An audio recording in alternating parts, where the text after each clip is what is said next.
Am I the asshole for using all my PTO to take my daughter on a European vacation? I'm 33, a single father of my daughter Luna who is 14. I've promised to take Luna on a European vacation this summer. Everything is already booked and planned for. She's been wanting this for a long time and is looking forward to it. This pretty much uses all my PTO for this year and also a good chunk of my leisure budget. My new girlfriend of about 6 months, Ruby, is pretty disappointing that because she wanted us to go on a vacation together which isn't going to be possible until next year. This trip was planned and booked before Ruby and I became serious. Ruby asked if she can come as well, but as this trip is about my promise to Luna rather than a couple's vacation, and Luna and Ruby haven't spent a lot of time together yet, so I said no but suggested that the three of us can go somewhere next year together. Ruby likes the idea but has questioned my commitment to the relationship if I'm not willing to compromise to include her or cut this trip short so that we can take another one together. Ruby's sister, whom I've known for many years and is a good friend, texted me and called me an AH for excluding Ruby and not making her my number one priority. My thinking is that Luna comes first, and this isn't something I can really compromise on without her feeling neglected. Am I the asshole? I want to say this, that throughout experience, I've learned never make a woman your number one priority. Women actually hate it when you make them your number one priority, right? Women hate it when you make them, when you put them on a pedestal, when you give them too much attention, but not enough attention, all this stuff, right? I would say he's better off staying in his masculinity, setting his boundaries, and living by them. Because at the end of the day, at least you are staying true to yourself. And a man that's not staying true to himself, not standing for his standing in his boundaries, his preferences, his standards, is a man that's not masculine, right? Not showing his masculinity. So I think he's better off just sticking to his guns. Now, the thing is that it's a new relationship and you're a single father. I don't think it's a good idea to, have your new girlfriend so intertwined in the life of your child yet. Because look at this, look at how she is right now, where the relationship with her acting like that made the relationship already very iffy. Where who knows if you're gonna still be with her now, because she is has these expectations of you. Well, it wasn't that's not how the relationship worked, right? You made these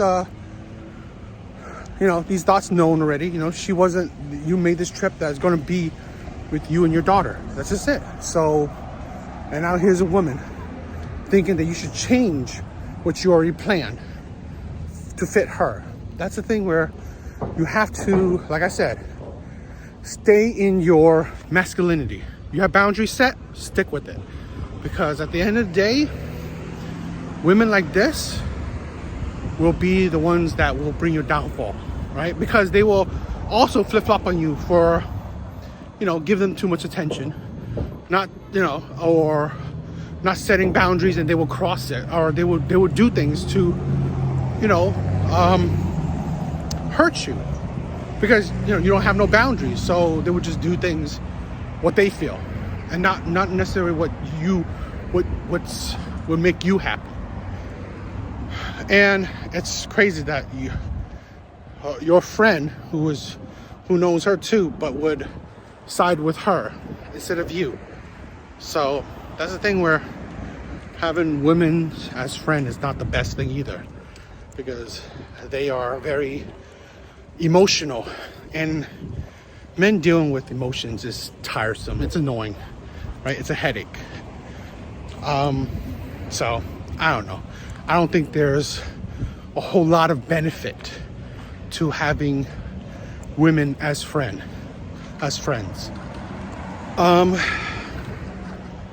But I wanted to show this video, to more say to men that, like I was saying before, it's just, I think it's best for men to have boundaries, have standards and preferences, and stick with them. Because you're better off staying true to yourself than breaking your boundaries and then the woman still leaving you in the end. That's my thought about it. Yeah.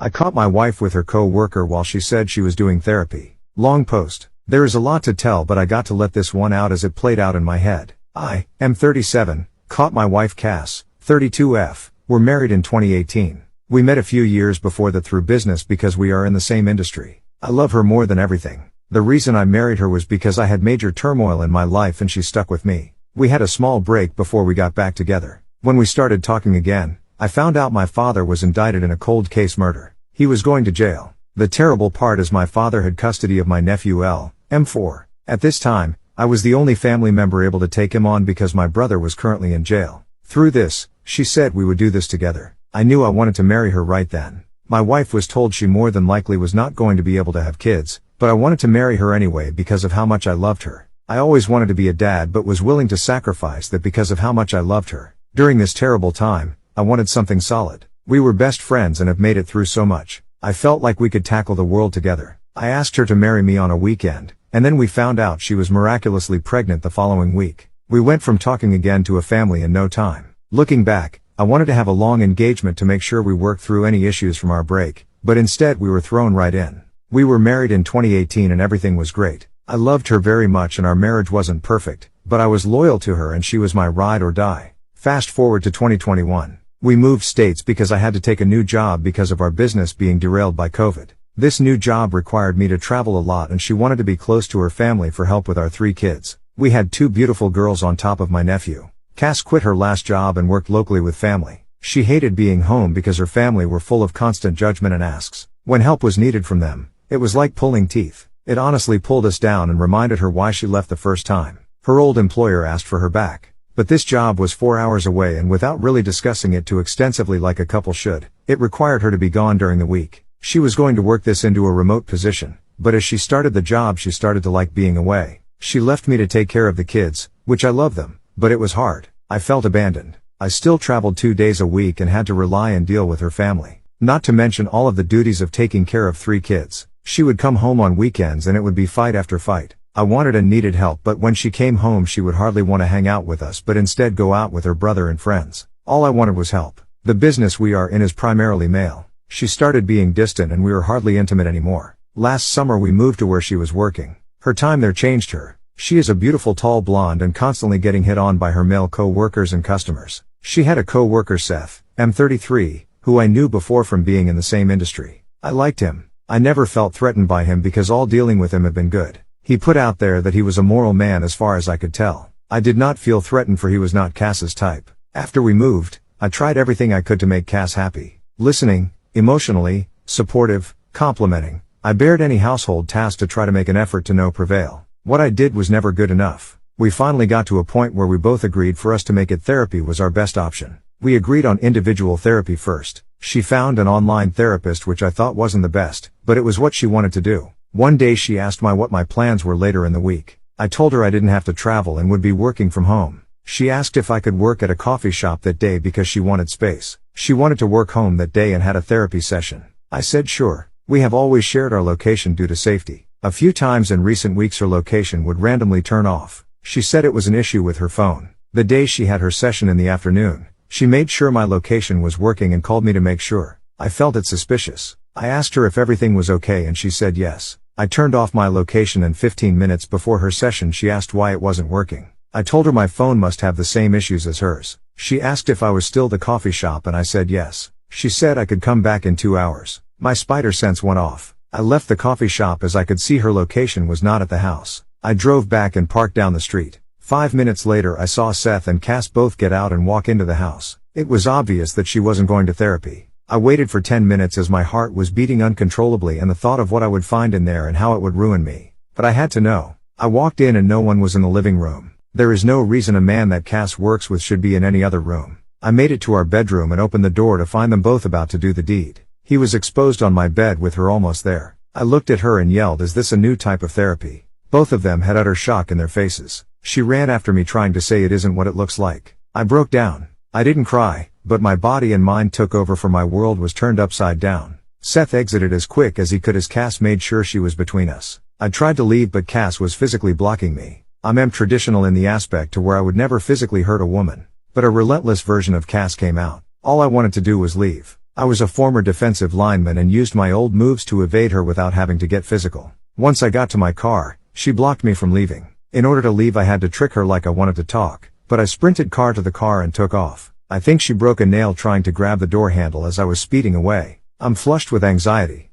I don't understand how she could have done this after all I did was try to make her happy. The picture of that man bear on my bed is haunting me after he tries so hard to come off as a good man. Still have to process this. My my last video, where it just shows a man not in his masculinity, where he's not dictating the relationship.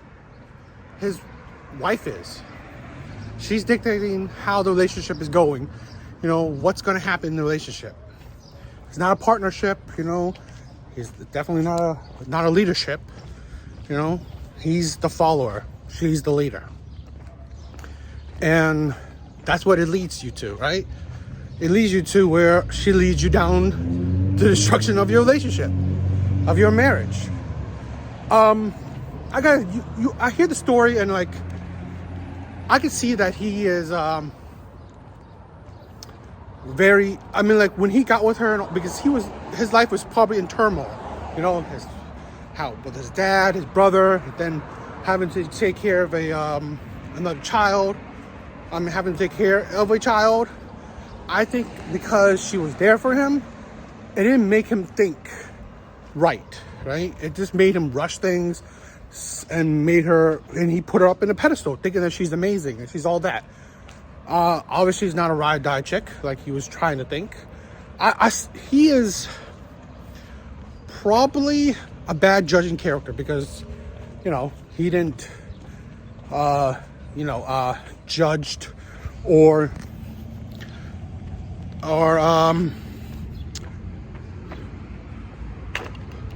what is it? He couldn't see the red flags in his wife and in this other guy because I don't think he paid attention.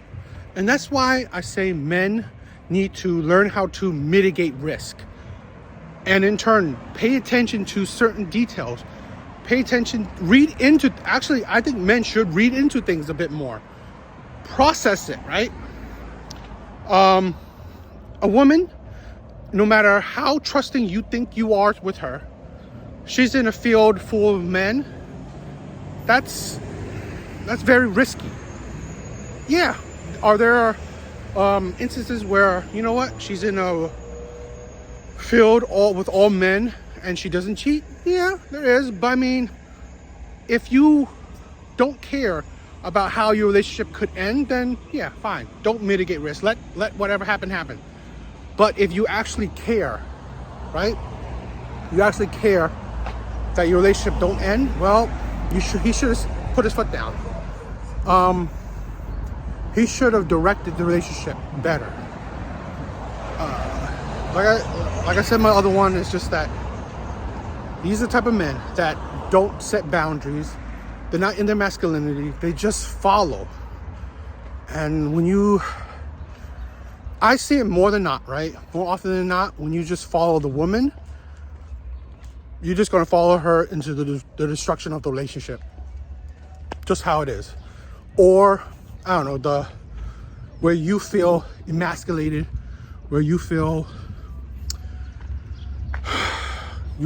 like your feelings are not cared about.